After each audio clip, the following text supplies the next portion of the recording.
of the PowerPoint presentation by Edward Lee. Just a few words about Edward. He is a researcher at Berkeley after having studied at Yale, MIT, and Bell Labs. He's been a software engineer and systems engineer and researcher for 40 years now.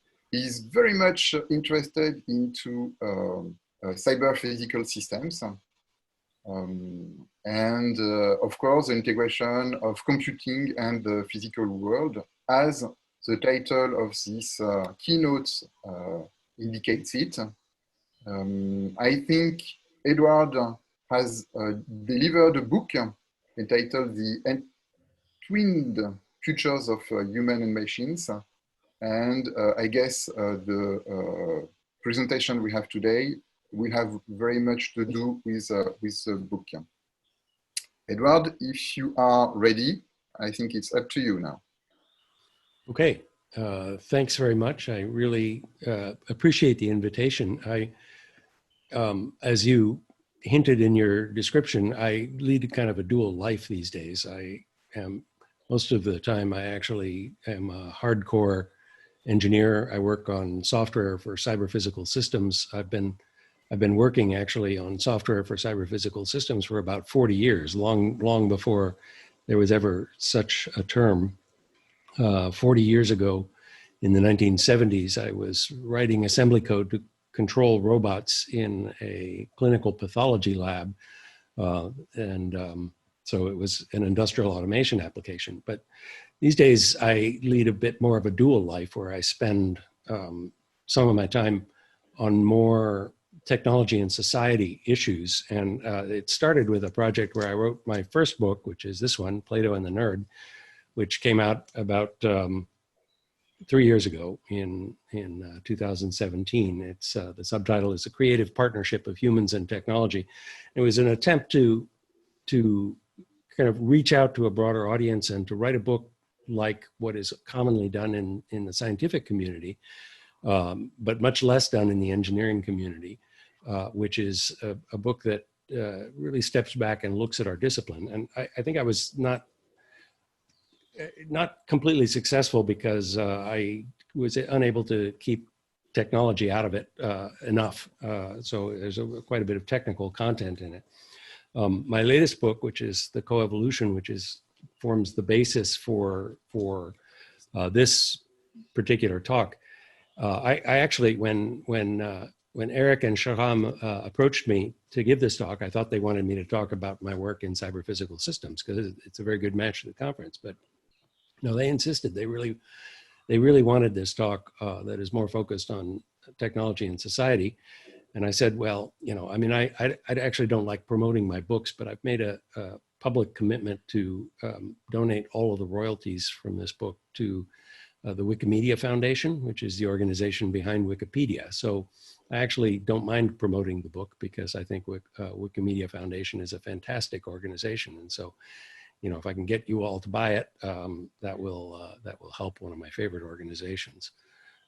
Getting you to read it might be a different story, but in any case, I'm going to give you a little bit of an overview of the content of this book, and hopefully it'll be thought-provoking, and it is very relevant to the conference, and so I hope that it'll generate some discussion. Okay. So the context that we're in today is extraordinary, of course. We're turning into digital humans all of a sudden. All of our interactions are mediated through screens these days. I personally relish giving talks in front of live human beings, and it's rather difficult for me to do this in staring at my screen. I have to keep reminding myself that there's actually all of you out there. And this is an image of a group meeting that I had just last week. This is my research group. And a lot of things have changed. I mean, one of the things is that my research group is now scattered around the world, as is this conference. It's almost 1:30 in the morning right now here. So if I sound a little sleepy, that's my excuse. But we're all learning how to do this, and there are some benefits and some obvious disadvantages to this, and I think we're adapting. And the key thing that I'd like to emphasize is that actually the technology and its relationship with humans right now is going through an enormous transformation that's forced by this pandemic. And the theme of this talk is on coevolution of humans and technology. And one of the interesting things about evolutionary processes, biological evolutionary processes, things that I learned while I was researching this book, is I used to think that they were rather slow and gradual processes, but apparently they're not really. They're more like punctuated equilibriums where there's major disruptions that happen in an ecosystem that force significant transformations in the entities in the ecosystem. And I think we're seeing that now with technology and the relationship between humans and technology, where things are changing over the course of just weeks in ways that will actually stick with us for a long time. I think the graduation ceremony that was held at Berkeley just a couple of weeks ago was kind of an amazing event because there's a group of about 100 students voluntarily got together and built a replica of the Berkeley campus in Minecraft, which is an online gaming system. This image shows a piece of the Berkeley campus with the main library in the foreground and the campanile in the backdrop. And you can actually wander through Minecraft and walk into these buildings. And a virtual graduation ceremony was held there. And of course, all of the participants in the graduation ceremony were these little blocky icons, avatars, which of course didn't resemble at all the humans behind them. And so that kind of conversion of people into these avatars that are blocky and jumping around is very unsatisfying. And hopefully we will learn to do things a little bit better. I think there's also even with one-on-one digitally mediated interactions. This is a screen image from a conversation that I was having with one of my graduate students last week. And, we were intensely engaged in a technical conversation, and he was looking directly at my eyes on his screen, and I was looking directly at his eyes on my screen, but neither of us perceived the other looking into our eyes. And, this making of eye contact, in fact, I have to keep reminding myself when I give these talks that I really should be looking right at the camera, even though I have no interest in talking to the camera. I have an interest in talking to you, but I don't see you in that camera. And so that we lose this sort of natural eye contact, which is such an important part of human interaction. And maybe there's a technological solution for that. I'm not sure.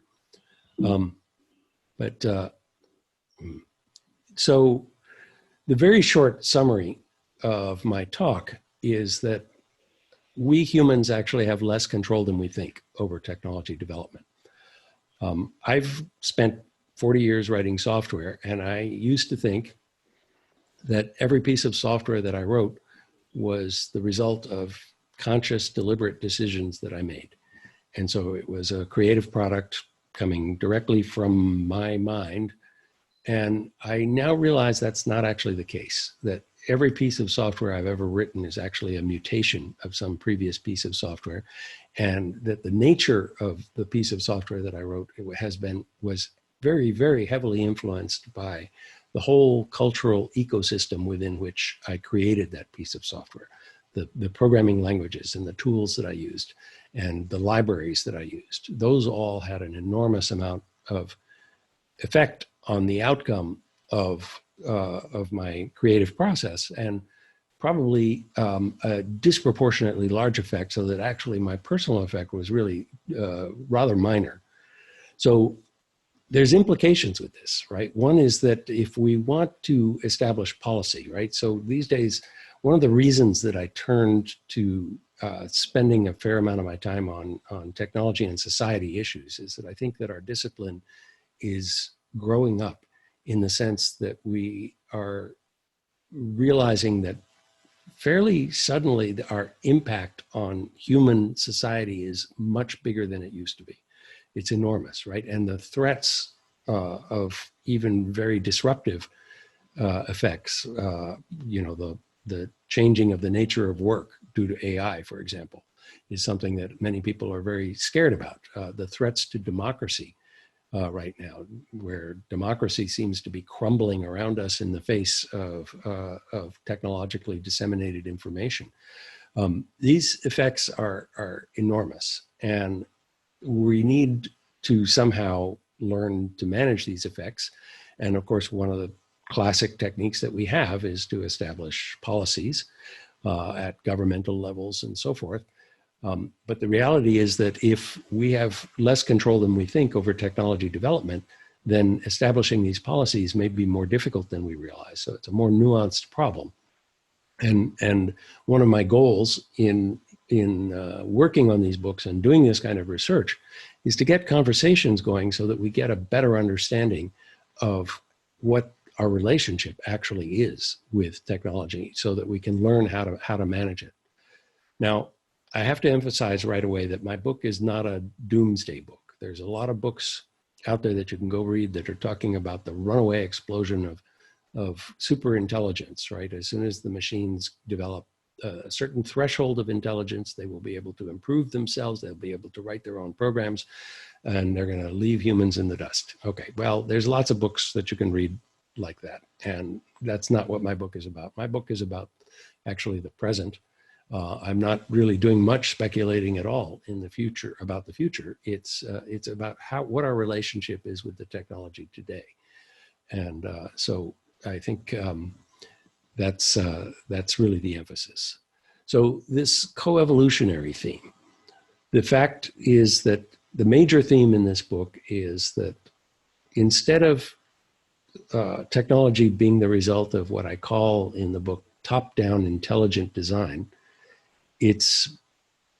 technology comes about through a much more Darwinian kind of process, where humans are the agents of mutation.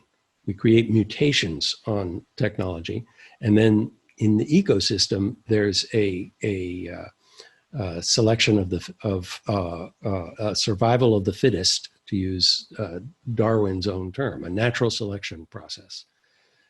We tend not to think of it that way. You know, we think of essentially a software system or a software product like Snapchat as having been designed by some brilliant designers who somehow got the design just right, so they were able to take off in the marketplace and go viral. But that's not really what happened, right? I mean, there have been, over the last few years, thousands, tens of thousands of experimental software systems for social media interactions. And a few of them took off. But they didn't take off because they were head and shoulders technologically above everything else. They took off because they got lucky in an ecosystem and maybe had certain features that gave them just a slight bit of edge in a competitive ecosystem in a natural selection process. That's a very different kind of outcome than a top-down intelligent design. So a direct quote from my book that is hopefully provocative enough to entice you to read it and read my whole argument about how I defend this is that, we don't like seeing our mental cognitive processes as themselves cogs in a relentless, purposeless evolution. But is that what they are? So that's really the question that I'm addressing here. So the way that I go about addressing this question, and I'll walk you through a few of the highlights in the book. So in the first chapter, which is entitled Half a Brain, I start drawing an analogy between technological artifacts and living things. And in fact, when I was first working on the book, I started calling these technological artifacts living digital beings, which I then shortened to the acronym LDB, which I then just shortened to the word LDB. And in fact, in the earlier drafts of the book, I was using the word LDB throughout instead of machine. And the publisher didn't like that. The publisher thought the word LDB was silly and it would detract from a serious message. And so they talked me out of using that word. But I still use it in informal conversation. But the point that I make here is that if you look at a machine like this happens to be a picture of one of the Wikimedia Foundation server farms. So the Wikimedia Foundation maintains, I think it's currently 5 server farms scattered across the world, each of which has hundreds of servers in it. And when you go to Wikipedia, you get directed to the closest one geographically to you, assuming it's up. If it's not up, you get directed to one that's further away. And each of these server farms has a subset of the Wikipedia database in it that is a cache, effectively, of the most commonly accessed pages in that geographic region. And my argument in this book is that this machine, which is actually distributed around the planet, has an awful lot of the features of a living being. It was born in the year 2001 on a single server. It was much smaller than it is. In fact, that server doesn't exist anymore. Much like in the human body, most of the cells in my body are not the same cells that I was born with. It's a certain percentage of them are, but an awful lot of them are just completely different cells. And the same thing is true of this Wikipedia system. And Wikipedia is, it seems like a living thing in that it's really a process. It's responding to stimulus from its environment and reacting to that stimulus. Now, of course, its growth is very much mediated by human beings. It's not growing on its own. So it doesn't quite yet have this property of autopoiesis, as it's called, of self-sustaining replication and growth. But it's, the technology is starting to get to the point where we're able to see that kind of self-replication. And I'll give a few examples of this. But this idea of looking at technology as an evolution rather than a top-down intelligent design, I think I'd like to illustrate this with this picture. In fact, most of the pictures I'm showing are actually pictures in my book. This is a picture of me standing in front of Vasa, which is a ship that was commissioned by the King of Sweden in the 1600s during a war with Poland that Sweden was having. And it was a very ambitious design. And you can see 2 rows of gun decks there. It really needed to be a fairly aggressive war machine. But it was not a successful design. In fact, it was launched and sailed on a maiden voyage with about 200 people on board who were essentially partying, to celebrate the launch of this new ship. And about a kilometer off the dock into the fjord, a breeze came up, the boat heeled over a little bit, water started coming in through the lower gun decks, and the ship promptly sank. And about 30 of the 200 people on board were killed. And the ship sat at the bottom for about 300 years. And because of the low salinity and low oxygen water in the Baltic Sea, it was actually very well preserved, and it got refloated in the 1960s, and then there was a major preservation project to preserve this ship. And you can now visit it in Stockholm when we're allowed to travel again at the Vasa Museum, and I really recommend going there. It's a fascinating visit. But this ship is an engineered artifact, and a rather unsuccessful one.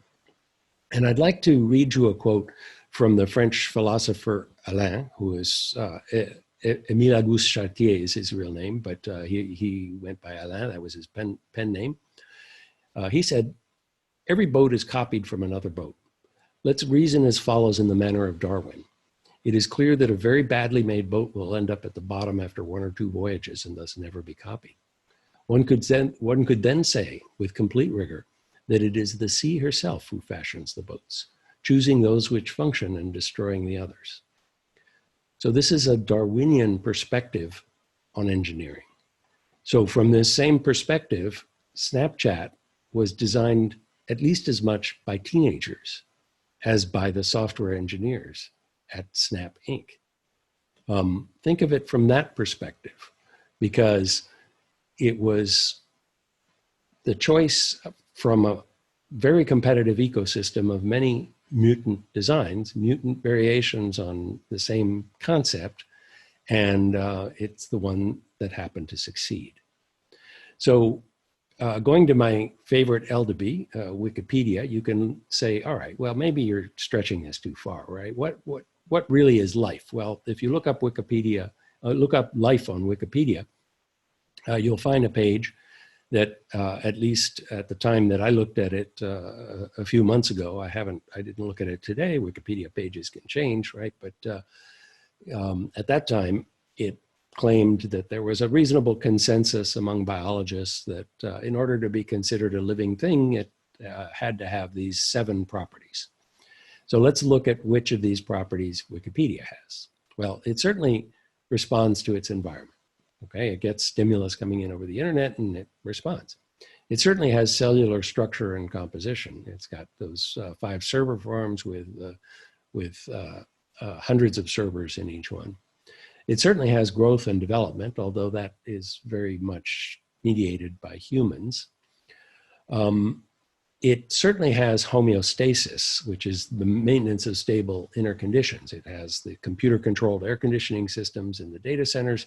It's got on the circuit boards, it's got temperature control as well as voltage regulators on each of the chips. These are homeostasis mechanisms that are analogous to those in biological systems. Does it have metabolism?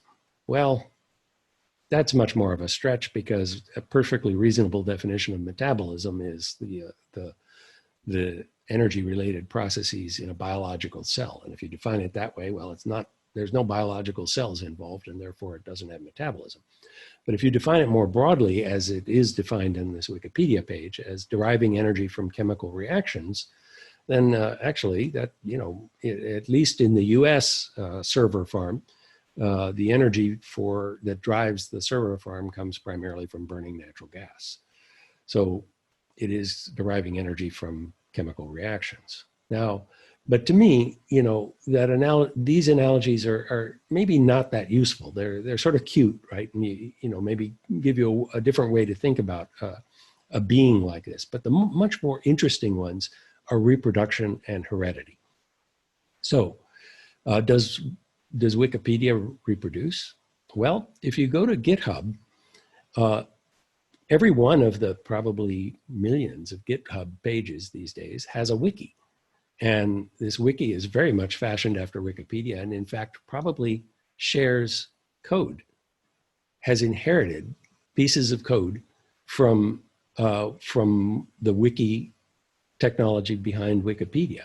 So there's a heredity of traits as well as a reproduction mechanism. And of course, there's also more primitive reproduction mechanisms in the form of things like computer viruses and the like.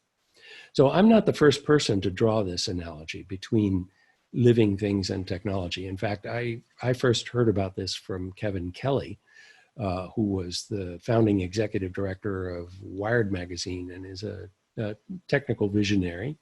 And he's given a wonderful TED talk about this. And he wrote a book called What Technology Wants. And he coined the term the technium for what he called the 7th kingdom of life. And he argued that technology of all sorts could be considered to be a living thing and evolving in much the way living things evolved. Now, Kelly included in his technological artifacts things that I wouldn't call living. They're static things like a hammer, or he focused on musical instruments. He happens to play the cornet, which is a musical instrument. And he talked about, the design of the cornet as being something that got inherited. And so he was drawing the analogy that the cornet was kind of like a living thing.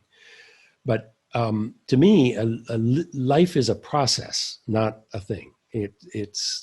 And I think this idea of life being a process and not a thing is captured very nicely by Daniel Dennett, who said, it ain't the meat, it's the motion.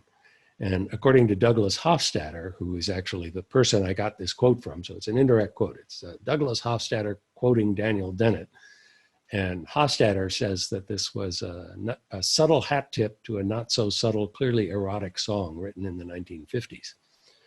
But the key thing is that life is a process, not a thing. And so it's not the computer that's living. It's not the server. It's not the Ethernet wires. It's the execution of the software that is the living thing. It's not even the software itself. It's the execution of the software. If the software isn't running, it's dead. If it's running, however, it is then a process, and it's that process that's interacting with its environment. By the way, I don't think it's accidental that Daniel Dennett has cultivated a beard that looks enormously like Charles Darwin's beard, because Dennett has been a very forceful advocate of understanding many of the dynamical processes around us, including cultural processes, as evolutionary processes primarily. Now, I briefly mentioned computer viruses and worms. These are among the few technological artifacts that are capable of self-reproduction. So this is a particular image from a blaster worm. So on the left of the screen, you can see the hex code dump from the blaster worm. On the right, you see the same hex code interpreted as ASCII, and there's a little message to Bill Gates hidden inside the source code here, which is kind of a curious thing about that blaster worm. But this is a piece of software that is able to replicate itself and spread itself around the world. So, and of course, we've seen various forms of artificial life explorations in software. This is a static image. I mean, I really should have a dynamic image here. There's no excuse for this, right? I mean, life is a process, not a thing. But nevertheless, well, what I've got is a static image of Conway's Game of Life. This was an invention of John Horton Conway, who, by the way, died last month from COVID-19. So we're very sorry to have lost him, but a brilliant thinker. And he created this wonderfully enticing game that had very simple rules that drive very lifelike behavior. And it's a very thought-provoking kind of mechanism to think, to draw analogies between these kind of software-based automata and living things. When you look at, well, the reality is that we don't have a very good understanding of how biological life came around. There's this famous experiment, the Uller-Miller experiment from the 1930s, where Stanley Miller showed that looking at what we believe to be the atmospheric conditions of early Earth, that he was able to create a artificial environment where within the parameters of the early Earth conditions, he could show that amino acids would get synthesized.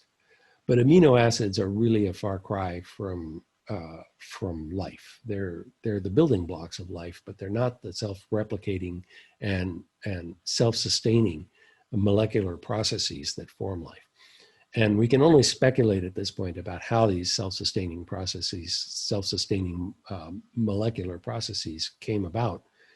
But my guess is that if we were to go back and be able to place ourselves and observe that process with biological life, we would have a lot of debates about whether these processes were really living or not. I mean, here's a bunch of molecules wiggling around, is that life? Nah, well, nah, no, probably not, and people still have this debate. Viruses are often by biologists considered not to be alive, even though they have genetic material much like the rest of life, but they're considered not to be alive because they're unable to reproduce on their own. They need to hijack a bacterial cell or a eukaryotic cell, like a human cell, in order to be able to reproduce. And so many biologists consider them not to be living, but it's a very fuzzy boundary, because the fact is that there's actually no living thing that can reproduce without the help of other living things. Even a human needs the help of other living things. I mean, a woman has to stay alive for 9 months somehow in order to bear a child. And think about it. How do you stay alive without relying on other living things? I mean, you have to eat, for example, and that's what we eat. We eat other living things. And so every biological creature requires some help from its ecosystem in order to reproduce. So it's a very fuzzy boundary there. But my point is that if you were to look at the early emergence of life on the planet, it would probably be very debatable whether it really was a living thing. And I think that the same kind of debate is very legitimately applied to what we're seeing with technology today. So having said all that, in my book, I argue with myself.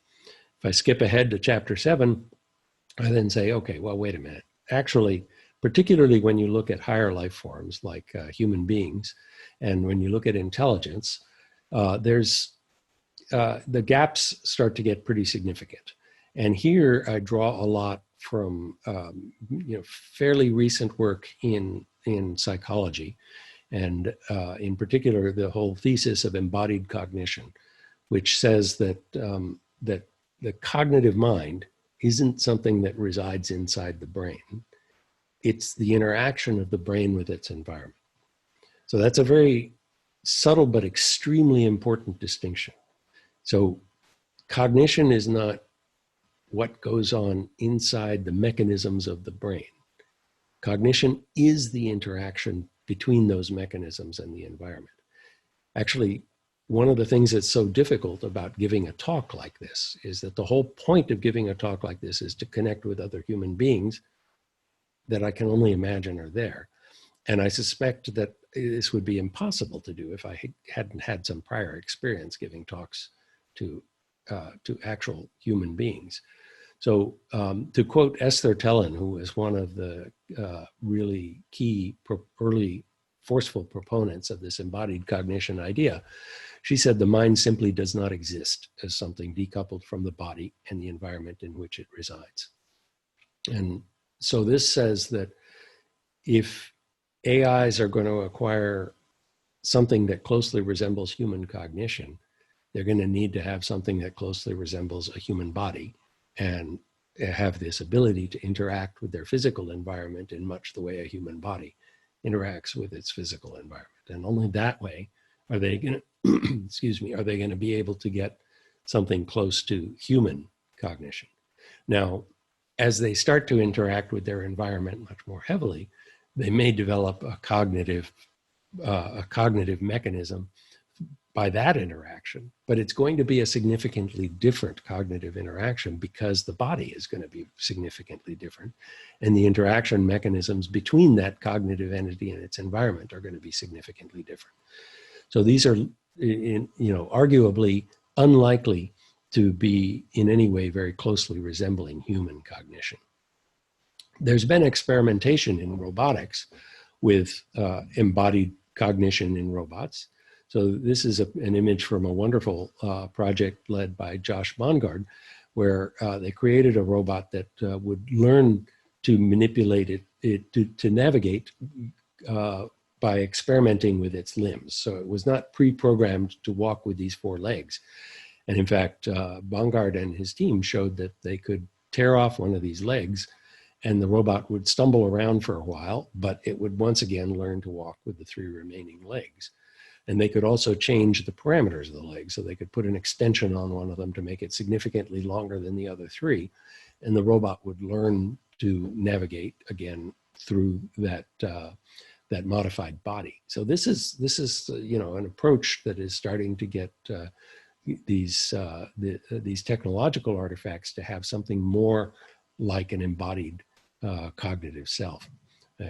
Calling it cognitive is a bit of a stretch today, but even in biological entities, there's a whole range of cognition. I mean, you can have something as simple as a worm that has a neural system that has only a few hundred neurons, and yet it starts to exhibit certain behaviors that are cognition-like.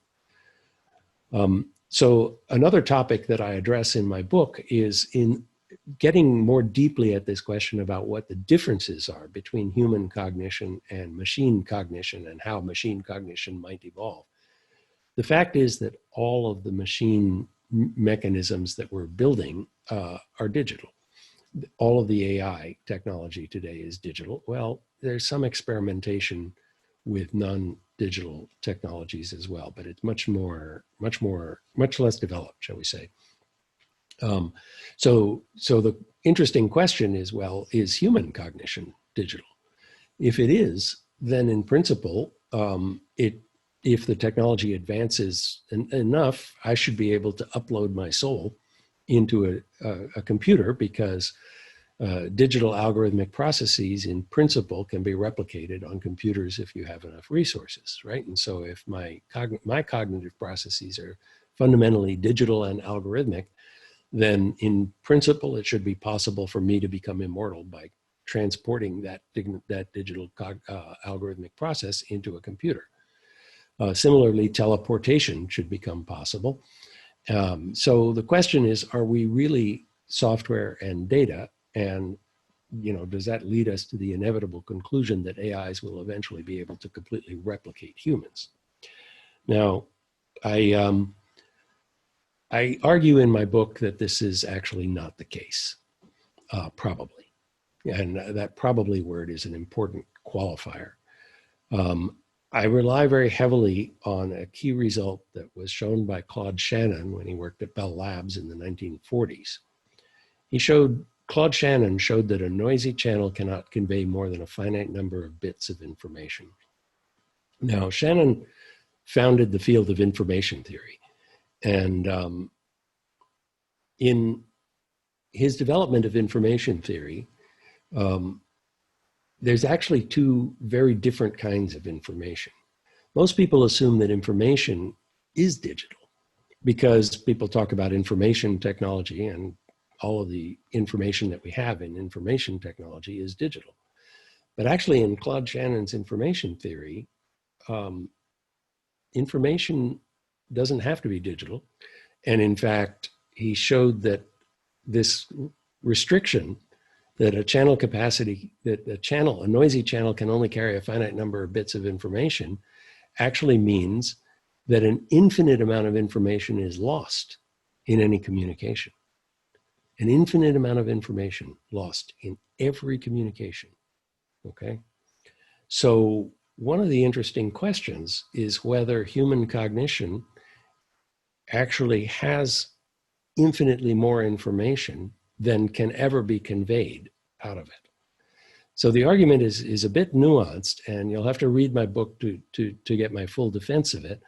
But I show, most importantly, that the hypothesis that we humans can be replicated by a digital algorithmic process cannot be construed as a scientific hypothesis because it is not falsifiable by experiment. And this follows directly from Shannon's result. So that means that if we ever develop a technology for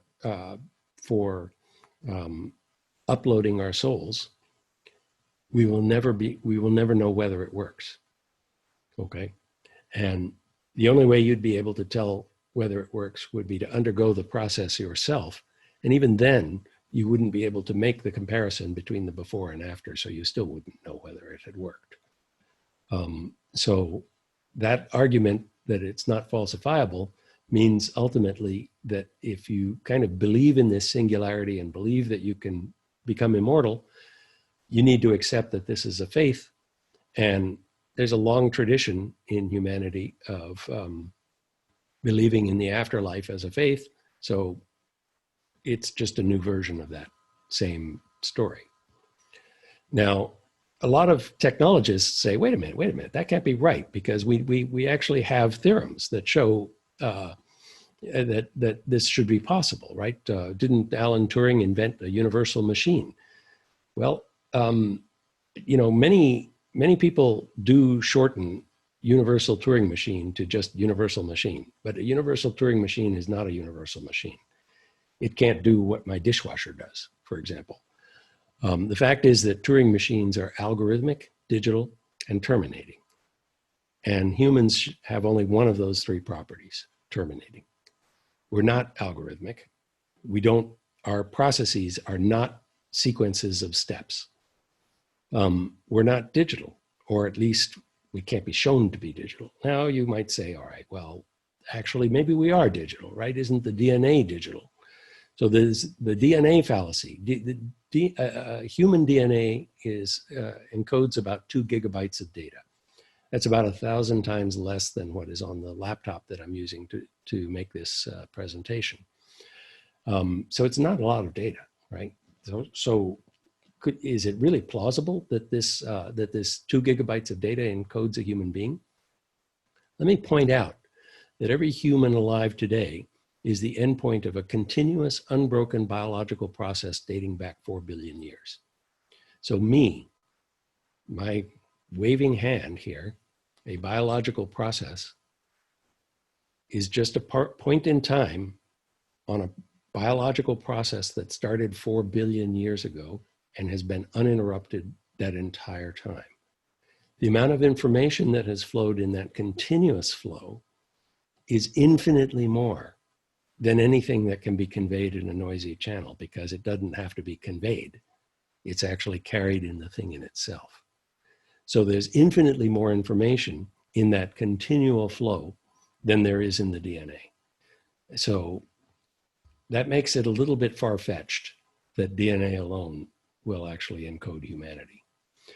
Well, what about cognition? We know that neurons fire discretely, so they must be digital, right? McCulloch and Pitts famously developed this perspective on neurons, showing that they fire discretely and that neurons combine to realize logic functions. Logic functions can be realized on other hardware. Hilary Putnam, the philosopher, used the term multiple realizability for this principle that you could perfectly replicate a process if it was a logical process on some other piece of hardware, and it would be indistinguishable from the original one. So in principle, if all of this is true, and we could just figure out all the connections between the neurons in the brain, we would be able to replicate these things on a digital machine. But that's proving to be a very, very far-fetched process. First of all, the human brain turns out to be far more complex than these Golgi-stained images seem to imply. It turns out that this kind of image, which is sort of the mental image that I had of what exists inside the brain, is profoundly misleading because a tiny subset of the neurons get stained in this. A more realistic picture has been constructed by Jeff Lichtman at Harvard, who has reconstructed three-dimensional models of tiny segments of mouse brains. And he actually coined the term connectomics and was pursuing this principle of that maybe being able to understand the interconnections between neurons would reveal something about brain function. And his research has led him to the conclusion, actually, that that's not the case, that we're not actually going to learn about brain function by looking at these connections between neurons, that the complexity and the intricacies in these connections is so vast that it's not going to reduce itself to these kinds of simple logical functions that McCulloch and Pitts were imagining.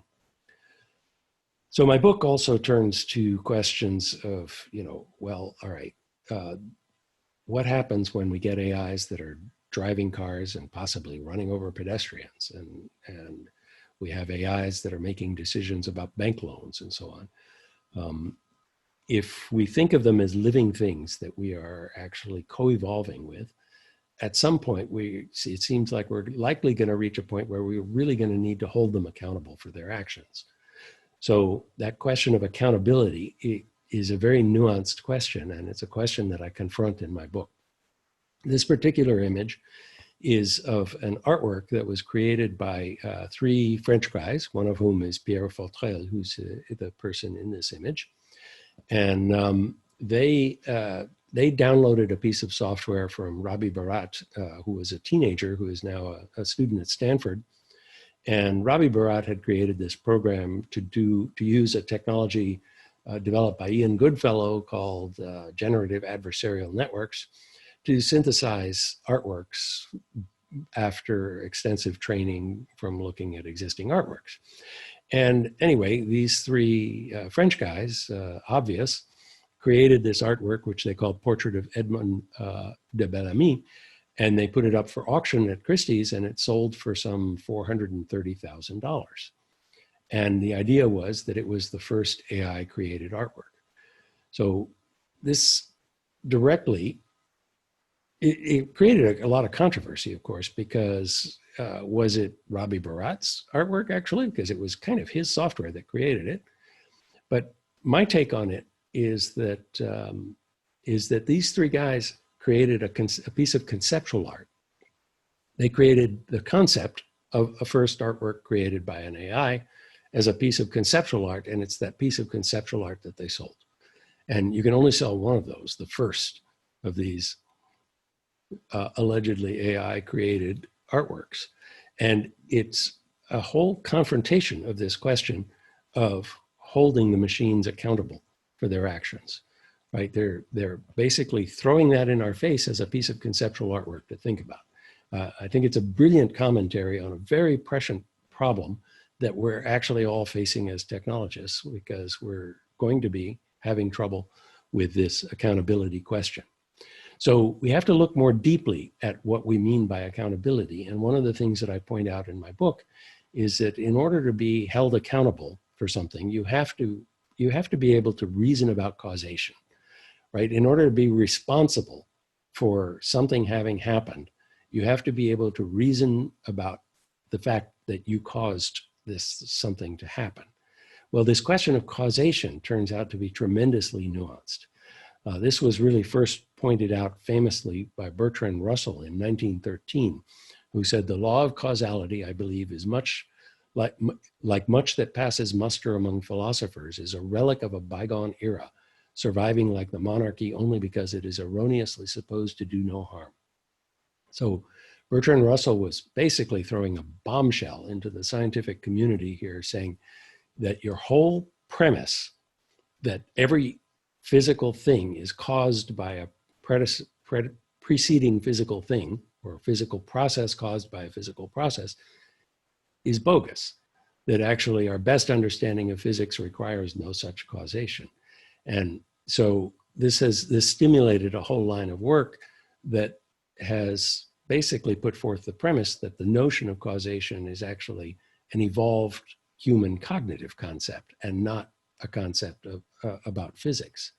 So that's a very, very challenging philosophical perspective, but it has very practical consequences. And to understand these practical consequences, in my book, I turn to work by Judea Pearl, who's a Turing Award winner and the developer of Bayesian networks. But Pearl has shown that reasoning about causation fundamentally requires first-person subjective involvement. Subjective, okay? This is very problematic for people who hold as the ideal of scientific work always being objective. You always have to be able to step back, look objectively at something, and not be part of the experiment. And Pearl has shown very convincingly that as soon as you do that, you cannot reason about causation. It's fundamentally impossible to reason about causation without getting subjectively involved as a first person.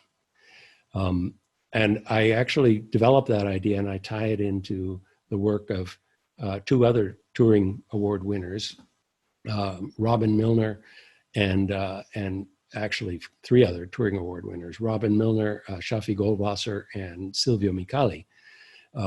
The latter two with their development of zero-knowledge proofs, which is very closely related and also requires this first-person subjective involvement. And the whole point of this is that the first-person subjective involvement is actually a very powerful thing, and that we will never be able to hold machines accountable for anything until we can convince ourselves that they are able to actually have first-person subjective involvement. That's going to be the requirement. And the question remains, will the machines ever be able to develop a first-person subjective self? So the next chapter in the book is about pathologies. Things will go wrong. Of course, they will go wrong. But again, my book is not a doomsday book, but it talks about a few of the things that can go wrong. This is not a picture of the coronavirus spread, but it is a picture in my book. It's a picture of the WannaCry internet ransomware worm that spread through the internet in 2017. And it was quite a disastrous event. And in fact, it has tremendous analogies with viral pandemics. And in fact, the mechanisms that are used to counter it are in fact inoculations of antibodies, very analogous to the biological mechanisms that we use to control virus pandemics ultimately.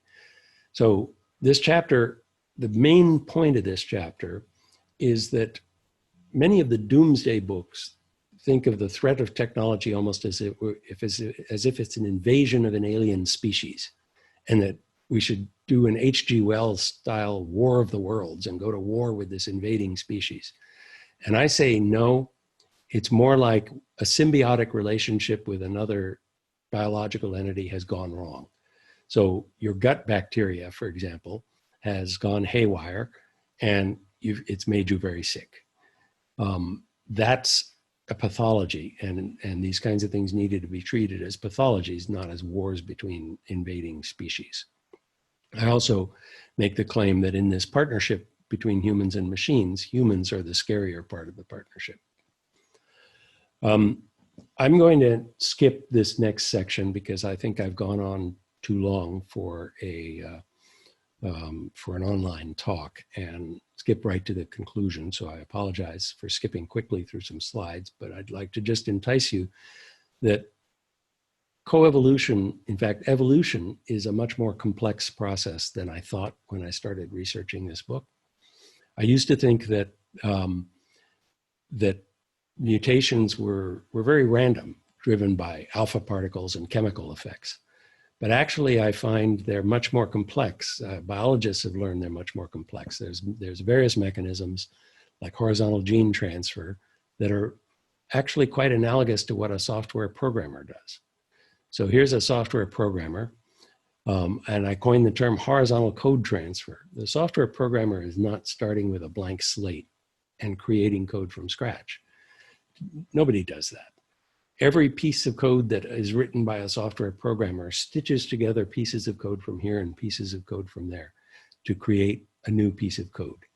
And in fact, viruses do this with the code in bacteria as well as in human cells.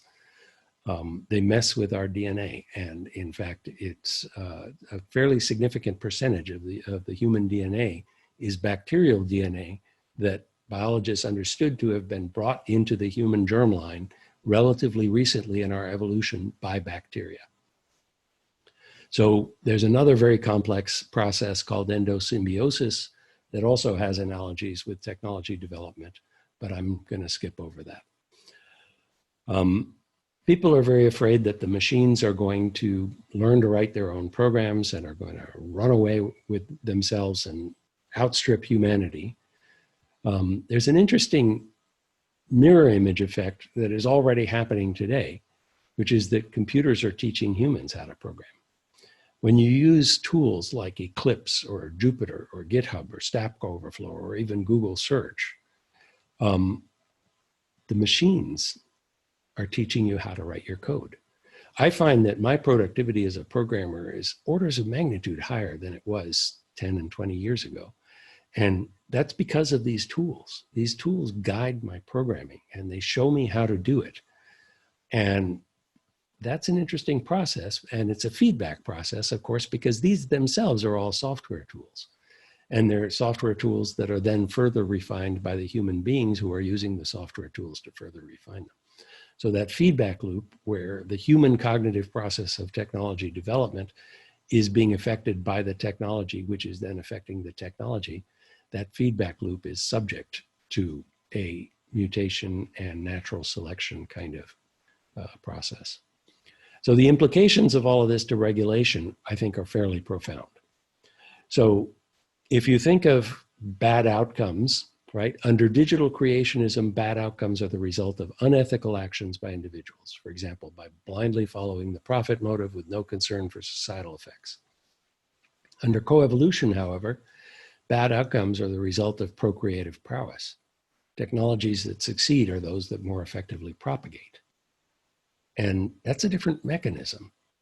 And arguably, you could say, well, you know, everyone likes to oversimplify things, right? It's the greed in Silicon Valley that leads to the destruction of democracy. You could also say that the machines are exploiting the human greed to procreate. Their own species is spreading because they're managing to get humans who are greedy to do the things that make their own species spread. So that's kind of a different twist on how this is coming about. And I think it suggests that regulating it is going to be much more challenging, and that we're going to have to get a lot more sophisticated about how we talk about it. So the conclusion is that we nudge rather than control technology development, and we change as technology changes. A lot of the doomsday books put humans of today together with technology of 30 years from now. It won't be the humans of today with the technology of 30 years from now. It'll be the humans of 30 years from now with the technology of 30 years from now. And I have kids, and I know that they're already cognitively very different than I am, in large part because of their relationship with technology. And this change is accelerating. It's not slowing down. So it's only with a deeper understanding of these coevolutionary processes that we can have any hope of effective policies that ensure that technology will continue to serve humanity. So with that, thank you very much. I will stop sharing. And I think the plan is to open up the floor for questions if anyone is still awake. Okay, thank you, Edward.